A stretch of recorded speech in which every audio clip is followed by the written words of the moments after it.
relax because we are going to have a chapter chat. And we have the amazing author, Mary Kay Andrews, joining us today. She's the author of Summers at the Saint. And this is a fantastic beach read. Mary Kay, this has a bit of mystery to it. Thank you so much for being here. Oh, I'm happy to be here. How's everybody at the beach? We are doing great, and we really enjoyed reading your book. Tell me a little bit about how you came up with the idea for Summers at the Saint. Well, I was touring the year before when for a previous book called Homewreckers. And when I book tour, because I write summer beach books, I go to a lot of coastal towns. And I kept seeing help wanted signs and restaurants and shops and hotels. And it occurred to me that these glorious beach resort places couldn't hire enough help because people who would work there couldn't afford to live there. And so I came up with the idea to set a book at a very exclusive family-owned southern resort. It's called the St. Cecilia. It's off the coast of Georgia. And my character has married into the family that owns the resort. And of course, there's an old unsolved mystery. And then there's a new mystery, and there's some romance and shenanigans, the usual. Yeah, a lot of shenanigans. And I feel like this book took me on a lot of twists and turns. Yeah, well, I started my writing career. I'm a washed-up newspaper reporter, and I covered police and courts for a while.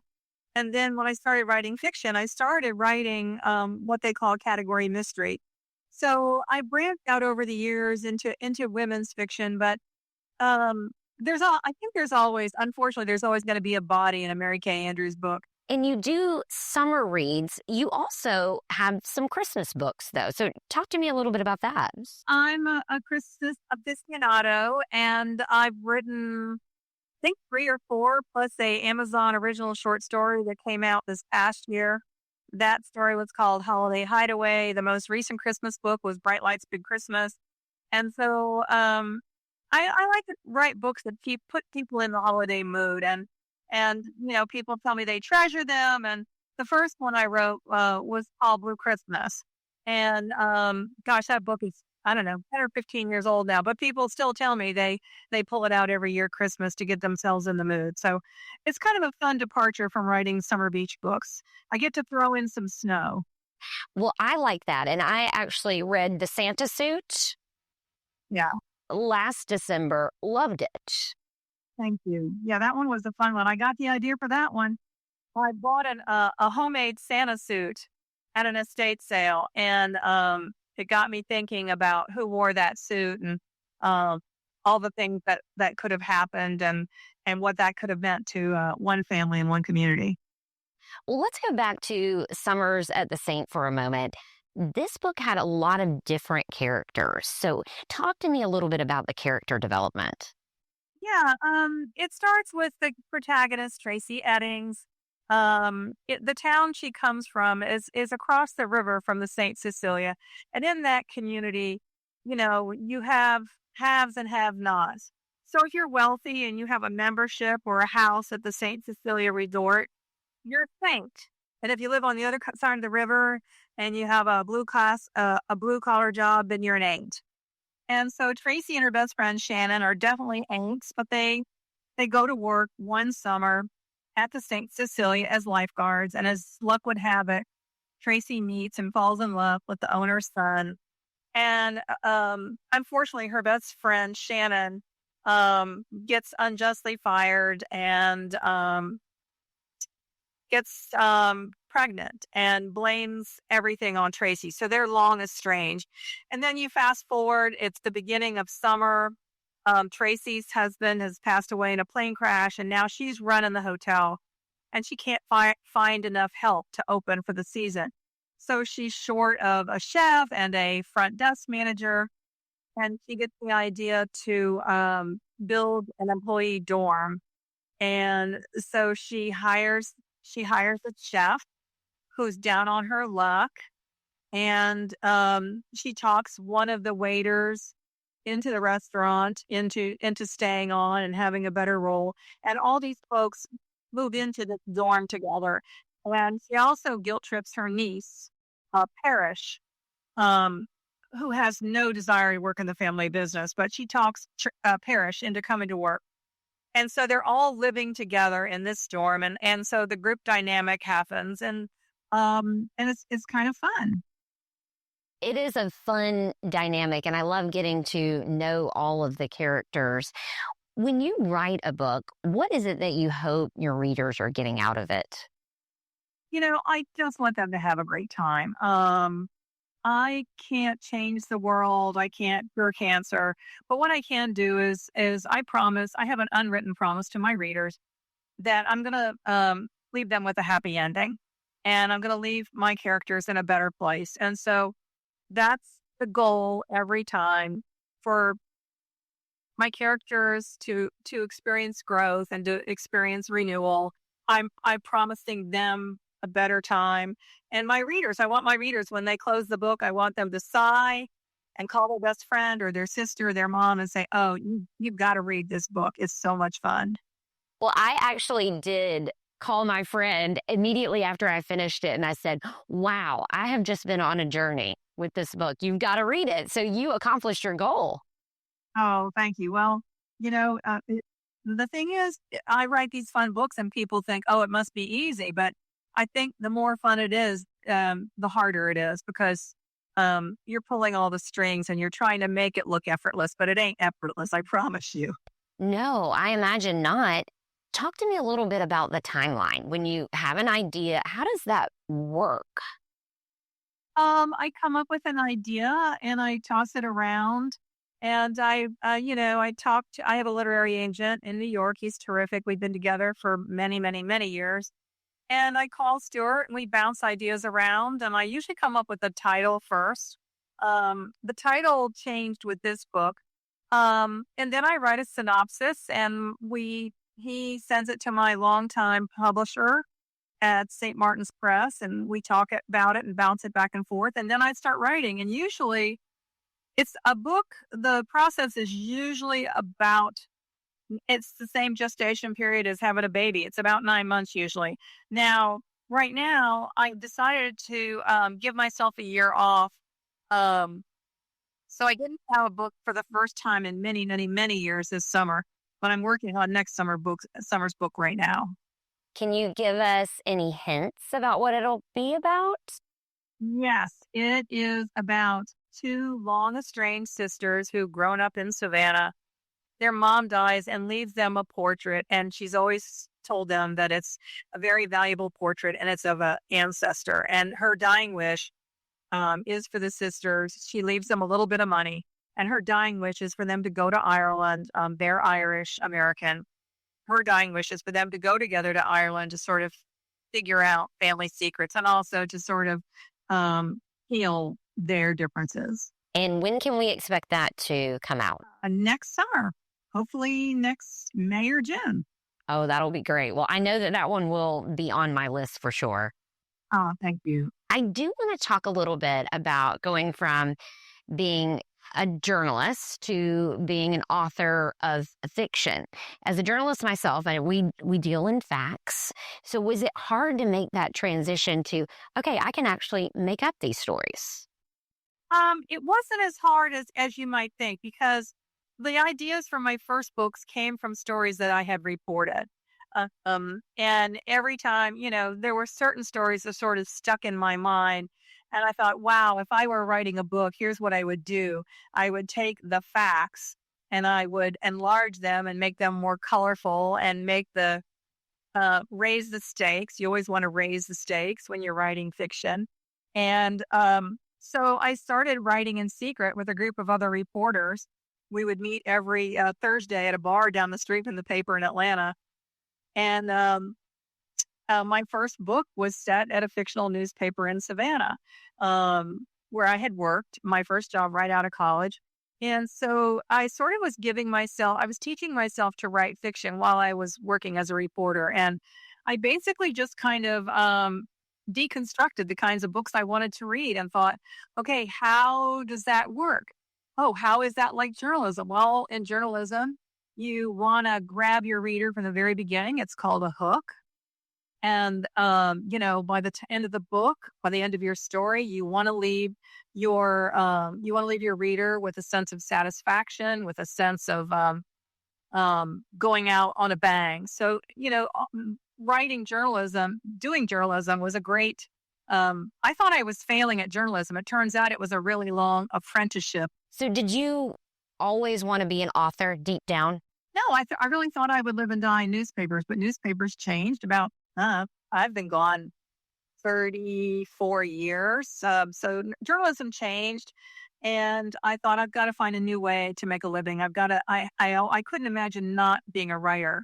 And so I started thinking about writing fiction. When I was a very young child, I thought, oh, I'll grow up and write books. I didn't know anybody who wrote books, but I got the daily newspaper every day. And so I thought, well, I could do that. I can totally relate to that because as a little girl, I was always writing something. I always had a book in my hand. And then, of course, went into journalism. Definitely. And you're also a mom. And were you starting to write as you were also raising a family and working as a newspaper reporter? Yeah, yeah. I had two young kids, and so I had to sort of block off time for myself, and that was Wednesday nights. So Wednesday nights, I would cook dinner, put the kids to bed, and then I didn't have a computer at home. I would sneak back to the paper and write on my computer at my desk in the newsroom. And I did that for about a year. Eventually, my husband bought me a computer. It was, a great big giant clunky because this was, 35 years ago. But yeah, I wrote weekends when my husband, could watch the kids or Wednesday nights after they were in bed. So I definitely had to sort of fit it into my life. It wasn't like, oh, this is my extra time. There is no extra time when you're raising kids and working. Oh, I know that for sure. And Mary Kay, you visit our area sometimes here in the Florida Panhandle. I actually met you at Sundog Books, and you signed this copy of Summers of the Saint for me. Yeah, I love, love, love coming to 30A. We used to vacation there, spring breaks, when my kids were in school. And Sundog is always a favorite stop. And, there's growing up down in St. Pete, to me, there's nothing more inspiring, more jaw dropping than a Gulf sunset. So, my goal always is to try to fit in a stop at Sundog, and then afterwards the dinner on the rooftop at Bud and Alley's. Hey, that's like the perfect day, isn't it? It is. It definitely is. Let's also talk about the group of women that you have aligned yourself with. That's a group of other authors. Tell me a little bit about that and how it came to be. Yeah, I am a founding member of a group called Friends in Fiction. We have a Facebook group with over 260,000 members.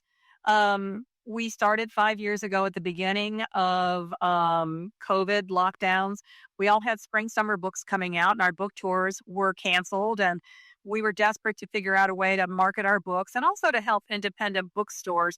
And so I said, well, let's get on a Friday afternoon happy hour Zoom. And it was myself, my friend Patty Callahan Henry, Christy Woodson Harvey, Kristen Harmel, and originally Mary Alice Monroe. So there were originally 5 of us. And we did it live on Facebook. We did not know what we were doing. In fact, I was so sure no one would watch that I was in my pajamas. And the first few weeks, we talked about each other's books, and each week we picked an independent bookstore we would urge people to order our books from them. And then we started inviting guests. Our first guest was Kristen Hanna, who was a friend of all of ours. And it's just been going ever since. And we have a lot of fun with it. We're still every Wednesday night at 7 p.m. You can watch us. We're not live every week. We pre-tape a lot of the shows. I'm pre-taping a show later today with Susan Wiggs, whose new book is Wayward Girls. But people come on the page, they leave comments, and it's a great community of people who love books and love to talk about books and stories and who want to support independent bookstores. And of course, libraries are a big part of our mission. Yes, and we actually, with our chapter chat book club, we always meet at our public library just to encourage people to come in. And since we started our chapter chat book club, we've actually seen library attendance increase in our area. That's terrific. I mean, I'm a writer today because of the library in Pinellas County. My parents couldn't, there were five of us. My parents couldn't afford to buy books, but there was a bookmobile that came to our corner shopping center, and my mom would load up the five of us. We'd go to the bookmobile, and when each of us would, check out the maximum number of books we were allowed. And when we stepped off that bookmobile, the tires rose because it was like 50. Well, my mom too was a huge reader, 60 books. And, um, you know, I read all of the early books I read. I read the Little House on the Prairie books. And of course, Nancy Drew. And all those books, the library brought to our lives. I remember on Saturdays, I would always look forward to my parents would take me to our local library, and I would just get so excited and just looking at all the shelves. It was fantastic. Yeah, and I still, libraries are still a magical place for me. If ever I'm on the road, it's so funny. I'll stop at a library and I'll ask, not like I used to, but now that I have a GPS, but I would stop and say, hey, I need directions, or, can I use your Wi-Fi? Or if I'm doing research, if I'm writing in an area, I'll go and talk to librarians and they help me with research. So they're a huge part still today of what I do. And I think that we need to, as a community, support our local libraries too. Yeah, definitely. I mean, libraries are so much more than just books. I go in a library and I see teenagers doing homework. They have maker labs where the most amazing things happen. They have seed libraries. The library down in Sanibel and Captiva, you can check out seashell kits. They have cooking classes and you can check out cooking equipment. And there's a library up in North Carolina. You can check out fishing poles. So libraries bring the community together in so many ways. And, sometimes politicians, they're not the ones using the library. I go in and I see retirees. They're there reading their hometown newspaper. They're getting help from librarians. Maybe they're researching family genealogy. So libraries are just such an important integral part of our communities.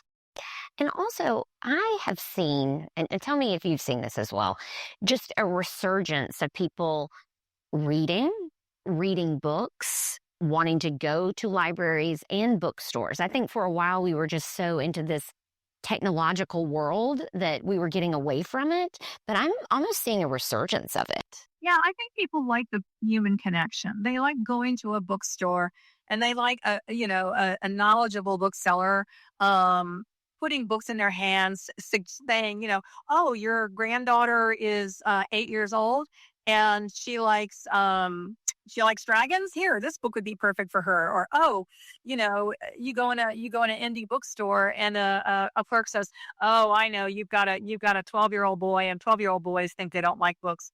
Give him this. And the same thing with libraries. So I think the human connection is so incredibly important. And of course, indie bookstores have amazing in-person library events like the ones that I do at Sundog tomorrow night.